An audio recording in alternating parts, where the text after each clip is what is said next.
Assalamualaikum warahmatullahi wabarakatuh. Di video kali ini kita akan melanjutkan pembelajaran kita seperti biasanya ya. Jadi di video sebelumnya itu kita sudah membahas tentang lapisan-lapisan bumi ya. Nah, jadi kali ini kita akan melanjutkan ke pembahasan tentang hidrosfer. Nah, hidrosfer itu apa sih? Ya, hidrosfer itu adalah lapisan bumi yang berupa cairan atau berupa air. Ya, hidro itu artinya adalah air ya, sedangkan sphere di situ berasal dari kata sphaira. Ya, sphaira itu artinya lapisan. Jadi lapisan-lapisan yang terdiri dari air. Contohnya apa saja? Contohnya itu adalah laut, danau, kemudian ada sungai, ya, kemudian ada ekosistem lain, perairan yang lainnya, ya, rawa dan lain-lain. Nah, semuanya itu disebut dengan hidrosfer. Nah, lapisan-lapisan hidrosfer inilah yang kemudian yang akan membatasi ya, atau yang akan memisahkan si lapisan-lapisan litosfer itu sehingga dia akan membentuk beberapa macam benua. Ya, kan kita ketahui bahwa di bumi itu ada beberapa macam benua ya, ada benua Asia, ada benua Australia, kemudian ada benua Amerika, Afrika ya, dan juga ada satu lagi benua apa? Ada Afrika, Asia, kemudian ada Amerika, kemudian ada Australia, dan satu lagi itu benua Antartika ya. Jadi ada 5 benua ya. Nah, antara benua satu dan benua lainnya itu kan dipisahkan oleh lautan yang sangat luas ya, atau dipisahkan juga oleh samudra. Ada samudra Pasifik, ada samudra Atlantik, dan lain sebagainya macamnya ya. Nah, di samudra, di lautan itu kan ada airnya. Nah, perairan itulah yang kemudian disebut dengan hidrosfer ya. Jadi kita akan bahas tentang hidrosfer kali ini. Bagaimana penjelasannya? Ya, mari kita simak baik-baik materinya. Oke, jadi kali ini kita akan membahas materi tentang hidrosfer ya. Jadi seperti yang Bapak jelasin di awal tadi ya, bahwa hidrosfer itu adalah lapisan berupa perairan yang menyelimuti permukaan bumi ya.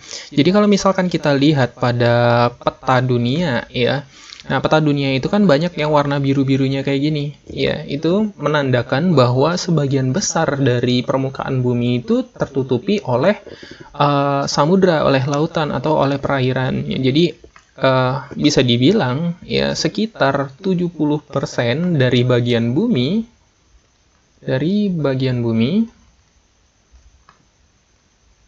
itu terdiri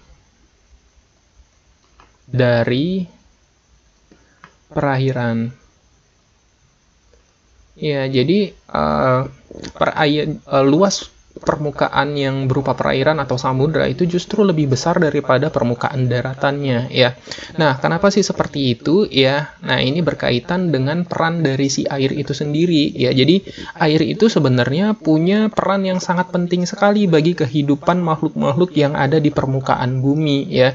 Itulah juga yang menyebabkan kenapa manusia itu tidak bisa hidup di planet lain selain bumi ya. Kenapa?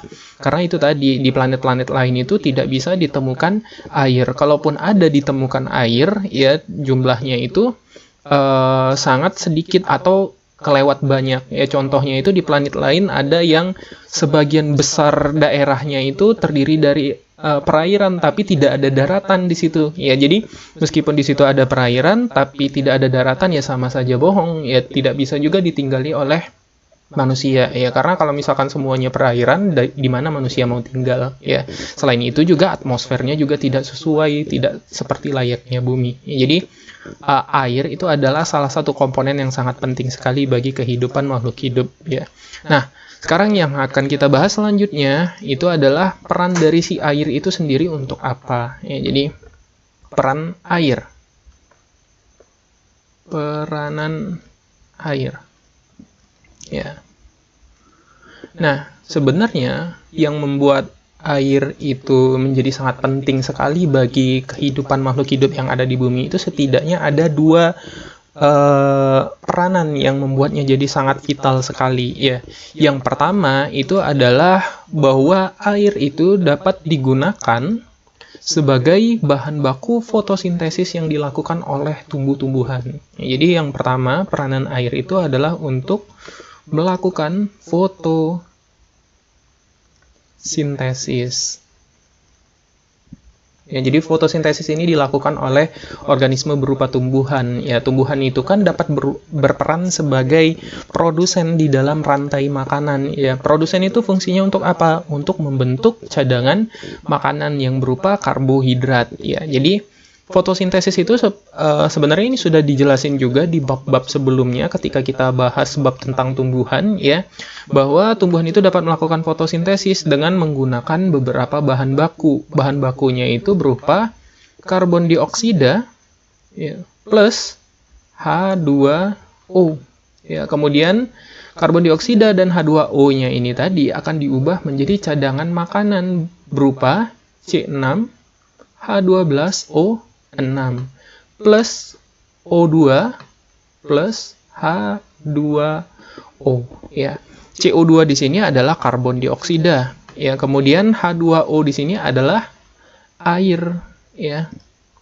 Nah, kemudian karbon dioksida dan air ini dapat dirubah jadi C6H12O6 itu dengan bantuan energi dari cahaya matahari. Ya, jadi di sini ini energi dari cahaya matahari ini tadi dia dapat menghasilkan cadangan makanan berupa C6H12O6, ya. Nah, C6H12O6 ini sehari-harinya biasa kita sebut dengan istilah glukosa. Ya, glukosa ini akan disimpan oleh tumbuhan dalam bentuk amilum ataupun dalam bentuk karbohidrat, ya, yang kemudian akan kita makan ketika kita makan buah-buahan, sayur-sayuran segala macam, dan glukosa inilah yang kemudian akan menjadi sumber energi bagi tubuh kita. Makanya kita itu butuh makanan, ya, agar kita dapat memperoleh glukosa ini tadi. Nah, selain itu ya seperti itu tadi, ya, itu adalah reaksi fotosintesis. Jadi di sini jelas, ya, pentingnya si air ini tadi, ya, untuk melakukan fotosintesis sehingga tumbuhan dapat membentuk glukosa atau cadangan energi. Kalau misalkan tidak ada air, ya, maka fotosintesis ini tidak akan bisa terjadi prosesnya, ya. Bahan bakunya kurang, tidak bisa dilakukan hanya dengan karbon dioksida saja, ya, tapi harus dengan karbon dioksida dan juga air. Nah, kalau air tidak ada, fotosintesis tidak terjadi, maka tumbuhan tidak bisa menghasilkan cadangan makanan.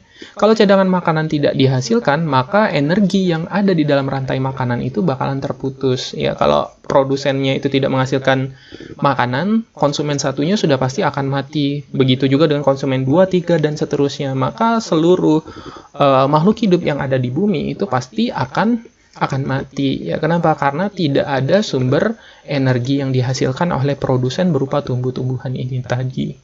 Nah, itu adalah fungsinya yang pertama. Kemudian bagaimana dengan fungsinya yang kedua? Fungsinya yang kedua itu fungsinya apa sih? Dalam tubuh makhluk hidup selain tumbuhan, ya, bagi manusia dan juga hewan juga ini terjadinya, yaitu untuk metabolisme tubuh.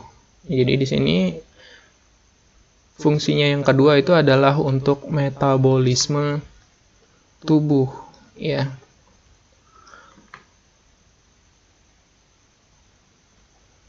Nah, metabolisme itu artinya apa sih? Ya, metabolisme itu artinya adalah semua reaksi kimia yang ada di dalam tubuh makhluk hidup, ya, baik itu hewan, tumbuhan maupun manusia. Ya, manusia itu kan untuk bergerak, beraktivitas, lari segala macam itu butuh energi, ya. Energi itu bisa dihasilkannya dari mana? Dari proses-proses kimiawi yang terjadi di dalam tubuh makhluk hidup, ya, dalam tubuh manusia itu tadi, ya. Nah, salah satu bahan baku utamanya untuk melakukan metabolisme itu yang sangat penting itu adalah air, ya. Nah, air ini tadi dapat berperan untuk menjaga keseimbangan cairan di dalam tubuh, ya. Salah satu fungsinya menjaga keseimbangan cairan tubuh.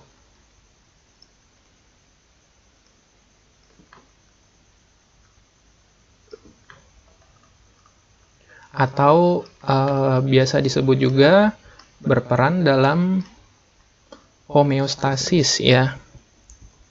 dalam peristiwa homeostasis. Ya, jadi itu setidaknya ada dua peran itu tadi yang dapat dilakukan oleh si air tadi yang menyebabkan kenapa sih dia bisa sangat penting sekali bagi kehidupan di atas muka bumi ini. Ya, jadi karena dia dapat digunakan sebagai bahan baku fotosintesis dan dia dapat berperan dalam metabolisme tubuh makhluk hidup. Ya. Nah, sekarang yang jadi pertanyaan selanjutnya, kalau setiap tumbuhan itu butuh air untuk melakukan fotosintesis, kemudian semua makhluk hidup itu butuh air untuk melakukan metabolisme tubuh, maka kalau misalnya semua makhluk hidup dan juga tumbuhan, ya kan tumbuhan itu jumlahnya banyak sekali ya di permukaan bumi ini ya. Begitu juga dengan makhluk hidup, ya manusia aja jumlahnya sangat banyak sekali, belum lagi hewan-hewannya, kucing, anjing, segala macam itu jumlahnya sangat banyak sekali. Nah, makhluk hidup yang jumlahnya triliunan ini tadi, pohon yang jumlahnya miliaran batang ini tadi semuanya menyerap air. Apakah air yang ada di atas permukaan bumi itu bisa habis ya karena terus-menerus digunakan oleh seluruh makhluk hidup di atas permukaan bumi, atau justru bertambah karena adanya hujan, ataukah justru tetap ya? Nah, di sini selanjutnya kita akan bahas tentang siklus air atau yang disebut juga dengan siklus hidrologi. Jadi nanti di sini kita akan bisa jawab nih apakah jumlah air itu bisa berkurang, bertambah atau justru tetap ya tidak berkurang, tidak bertambah. Oke, selanjutnya kita akan bahas tentang siklus air atau yang disebut juga dengan siklus hidrologi. Nantinya siklus hidrologi atau siklus air ini terbagi menjadi 3 macam ya. Yang pertama itu adalah siklus pendek, yang kedua itu adalah siklus menengah atau siklus sedang, kemudian yang ketiga itu adalah siklus panjang. Ya, apa yang membedakannya? Ya, mari kita bahas satu persatu. Kita bahas dulu dari yang pertama, yaitu dari siklus pendek terlebih dahulu. Jadi yang pertama itu adalah siklus pendek.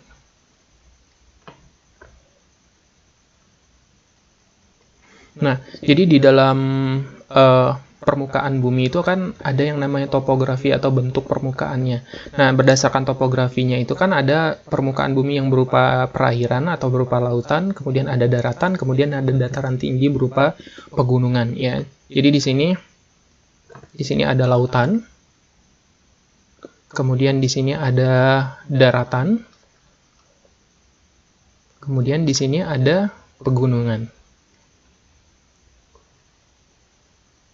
Nah, siklus pendek ini bermula ketika air yang ada di wilayah lautan itu mengalami penguapan atau yang disebut juga dengan peristiwa evaporasi. Kenapa bisa air di lautan itu menguap atau mengalami evaporasi? Disebabkan karena si air yang ada di laut itu tadi menerima energi panas dari si matahari. Ya, jadi karena adanya panas matahari, air laut itu dapat menguap ke permukaan, ya menguap ke atmosfer. Nah, peristiwa ini disebut dengan peristiwa evaporasi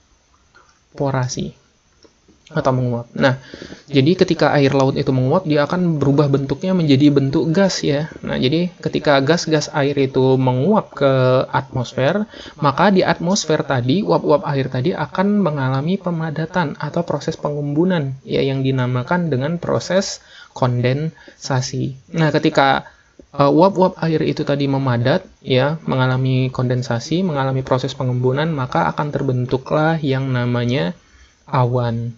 Jadi nanti di sini terbentuk awan setelah terjadi proses kondensasi.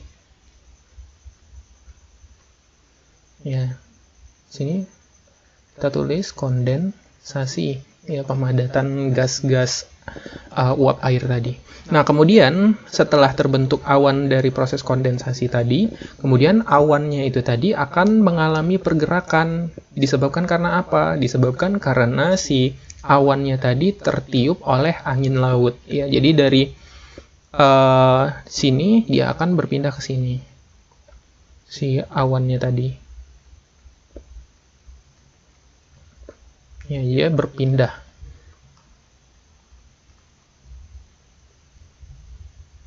Ya, tertiup oleh angin ya. Jadi tergantung kemana arah angin bertiup, kesitulah si awannya itu akan bergerak ya, karena yang menggerakkan awan itu adalah angin ya. Nah, yang membedakan antara siklus pendek, menengah, dan juga sedang itu bahwa kalau yang siklus pendek, awannya itu akan bergerak hanya dari satu wilayah lautan ke wilayah lautan yang lain. Ya, jadi dia hanya berpindah dari satu lautan ke lautan yang lain, tidak menuju ke daratan. Ya, maka dari itu, ketika dia berpindah ke sini, maka setelah itu airnya akan turun kembali dalam bentuk tetesan-tetesan air hujan.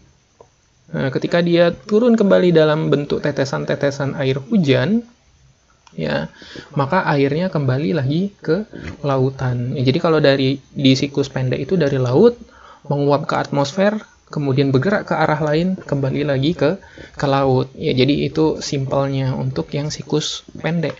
Ya, jadi Bapak tulisin di sini. Ya, jadi kalau untuk siklus pendek itu berasal dari laut. Kemudian setelah dari laut, dia mengalami evaporasi. Setelah dari evaporasi, dia akan mengalami kondensasi, membentuk awan. Kemudian awannya bergerak ke arah angin bertiup, ya, tertiup angin. Setelah tertiup angin, awannya itu akan menurunkan airnya tadi dalam bentuk hujan. Ya, setelah terjadi hujan, maka akan kembali lagi ke lautan. Yaitu untuk yang siklus pendek. Sekarang kita bahas yang siklus sedang, yang kedua. Ya. Nah, sebenarnya sama saja antara siklus pendek, siklus sedang, maupun siklus panjang, ya. Yang berbeda itu hanya ke bagian bumi mana si awannya tadi akan bergerak, ya. Nah, jadi awalnya itu sama prosesnya. Ya, prosesnya itu pasti diawali dari menguapnya air laut menuju ke atmosfer akibat adanya energi panas dari matahari. Ya, jadi di sini kan ada lautan tadi seperti Bapak bilang tadi, dia mengalami evaporasi. Setelah dia mengalami evaporasi ini tadi, ya, kemudian dia akan mengalami kondensasi dan membentuk awan. Nah, awannya ini tadi kemudian akan tertiup oleh angin. Nah, disinilah letak perbedaannya, ya. Kalau di siklus sedang, awannya itu akan tertiup sampai ke wilayah daratan. Jadi dia akan bertiup sampai ke sini, menuju ke daratan. Ya, jadi dia tertiup angin. Dia akan berpindah. Ya, tertiup angin. Nah, setelah dia tertiup angin menuju ke daratan ini tadi, ya, si awannya ini tadi akan menurunkan airnya dalam bentuk rintik-rintik hujan, ya, tetesan-tetesan hujan. Nah, karena tetesan-tetesan hujannya tadi jatuhnya ke daratan, maka airnya itu akan diserap oleh tanah, ya. Nah, setelah dia diserap oleh tanah, maka airnya tadi akan disalurkan menuju ke sungai-sungai, danau, ataupun wilayah perairan lainnya yang ada di daratan, ya. Nah, kita anggap saja dia dialirkan ke sungai, ya, di sini. Kemudian dia akan masuk ke sungai, di sini kan ada sungai ini. Nah, kemudian setelah dia masuk ke sungai, air yang di dalam sungai tadi akan menuju bermuara ke lautan juga. Maka dari itu nanti airnya kembali lagi ke lautan juga, tapi prosesnya itu sedikit berbeda dan sedikit lebih jauh prosesnya dibandingkan dengan siklus pendek, ya. Jadi di sini Bapak tuliskan untuk yang siklus sedang.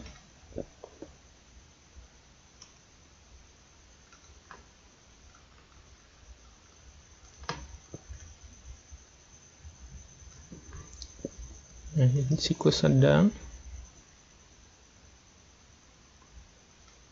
Ya, jadi siklus sedang itu dari laut, ya, sama saja. Kemudian dia mengalami proses evaporasi, airnya tadi menguap, kemudian mengalami kondensasi. Setelah dari proses kondensasi, dia akan membentuk awan. Kemudian awannya itu menuju ke daratan. setelah dia sampai ke daratan, dia akan turun ke daratan dalam bentuk hujan. Kemudian hujannya itu diserap oleh tanah. Diserap tanah, kemudian dari tanah disalurkan ke sungai-sungai, danau, dan lainnya. Kemudian dari sungai menuju ke lautan kembali, yaitu untuk yang siklus sedang, ya. Nah, yang terakhir itu adalah untuk yang siklus panjang. Nah, kalau yang siklus pendek tadi awannya bergerak ke lautan, ya, kemudian kalau siklus sedang tadi awannya bergerak ke daratan, maka kalau yang untuk siklus panjang itu awannya akan bergerak menuju ke wilayah pegunungan. Jadi dari laut mengalami evaporasi sama ya, kemudian uap airnya tadi mengalami kondensasi membentuk awan, kemudian awannya bertiup ke wilayah pegunungan di sini. Ya. Jadi dia tertiup angin di sini.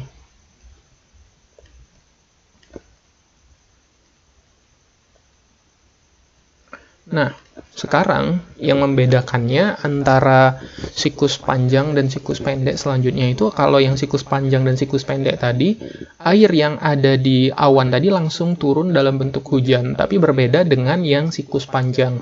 Nah, kita tahu semakin tinggi kita mendaki gunung, itu suhunya akan semakin menurun. Ya, contohnya itu kayak di pegunungan Himalaya, atau kalau yang di Indonesia yang paling tinggi itu ada di pegunungan Jayawijaya. Nah, saking dinginnya di pegunungan Jayawijaya itu ada yang namanya es abadi. Ya, jadi di situ ada yang namanya salju. Ya, saking dinginnya tadi dia terbentuk salju sampai di situ. Maka dari itu, ketika awannya sampai ke pegunungan, air yang turun itu bukan dalam bentuk hujan, melainkan dalam bentuk hujan salju, ya, untuk yang pegunungan-pegunungan yang tingginya udah sangat tinggi. Tapi kalau pegunungan yang tidak terlalu tinggi, misalkan kayak Dempo dan sejenisnya, itu hujannya masih dalam bentuk hujan seperti biasa. Tapi kalau sudah terlalu tinggi seperti yang ada di Himalaya, kemudian ada di Jayawijaya tadi, awannya itu akan menurunkan air dalam bentuk salju. Jadi di sini akan terjadi hujan salju.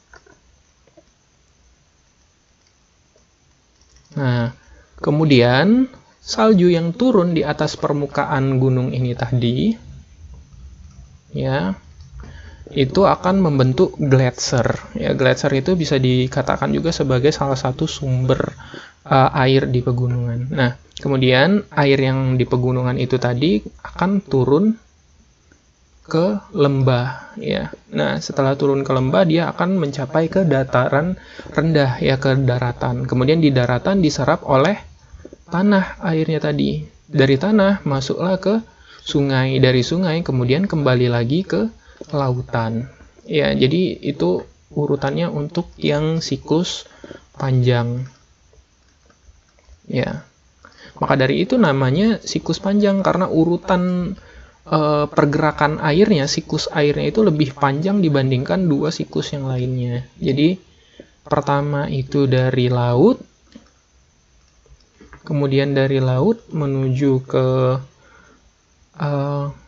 atmosfer mengalami evaporasi, kemudian mengalami kondensasi membentuk awan, kemudian awannya itu bergerak menuju ke pegunungan, kemudian di pegunungan terjadi hujan salju, kemudian terbentuk gletser, kemudian dia turun ke daratan, kemudian di daratan diserap oleh tanah, kemudian dari tanah menuju ke sungai, kemudian dari sungai kembali lagi ke lautan. Ya, jadi siklus air atau siklus hidrologi pada siklus panjang itu lebih panjang perjalanan airnya, makanya dinamakan dengan siklus panjang. Oke, sampai di sini dulu materi yang Bapak bisa sampaikan di video kali ini. Kalau misalkan ada pertanyaan, silakan ditanyakan, ya, nanti kita akan diskusikan bersama-sama dengan teman-teman sekelas, ya. Untuk mengakhiri video kali ini, Bapak ucapkan wassalamualaikum warahmatullahi wabarakatuh.